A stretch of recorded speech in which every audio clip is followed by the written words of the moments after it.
La Bible quotidien. Une série de réflexions quotidiennes centrées sur la parole de Dieu.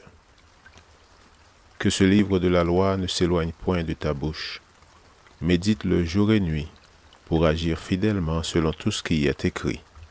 Car c'est alors que tu auras du succès dans tes entreprises. C'est alors que tu réussiras.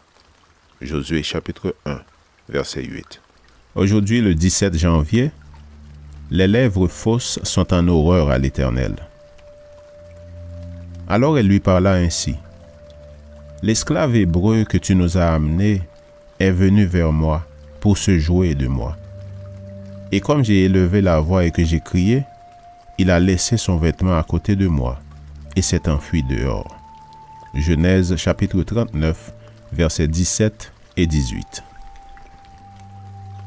Le mensonge brandi comme une arme cause un mal incomparable aux relations humaines et provoque même des guerres destructrices. Le plus triste est que le mensonge est si facile pour certains qu'ils n'hésitent pas à s'en servir comme des innocents et pour mener à bien leurs plans et leurs idées néfastes. Joseph, malheureusement, était sans défense et il ne put contredire le mensonge de la femme de Potiphar. On ne lit nulle part dans les Écritures qu'il ait eu l'intention de riposter ou de se défendre. La tactique de l'épouse de Potiphar est mise à profit par ceux dont la conscience est marquée par le mal. L'attaque est la meilleure défense est une tactique militaire que beaucoup, malheureusement, adoptent et répètent alors qu'ils devraient se repentir. L'habitude de mentir se perfectionne au fur et à mesure qu'on la pratique. On dit qu'on se sert du mensonge premièrement pour se défendre, deuxièmement pour se vanter, ou troisièmement par pure méchanceté.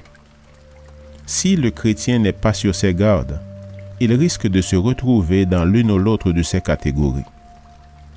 Aucune catégorie de mensonge n'est justifiée, mais le mensonge est pire lorsqu'on le profère par pure méchanceté. Joseph vivait selon la droiture. Ses actions étaient transparentes comme du cristal. Il se laissait guider par le Saint-Esprit et il obéissait à une conscience limpide, libre de tout trait malin. C'est pourquoi, sachant qu'après un péché possible avec l'épouse de Potiphar, il devrait vivre dans le mensonge et la duplicité face à son maître, il trouva en Dieu la force de dire non au péché. Il rejeta les avances de l'épouse de Potiphar non pas parce qu'elle était laide et indésirable.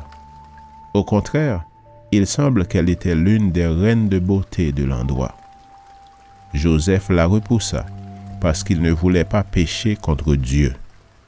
Telle est la réaction d'un homme en contact constant avec le Dieu du ciel. C'est l'attitude que nous devrions adopter afin que nous puissions échapper à la tentation lorsque le mensonge semble être la seule solution à une situation difficile.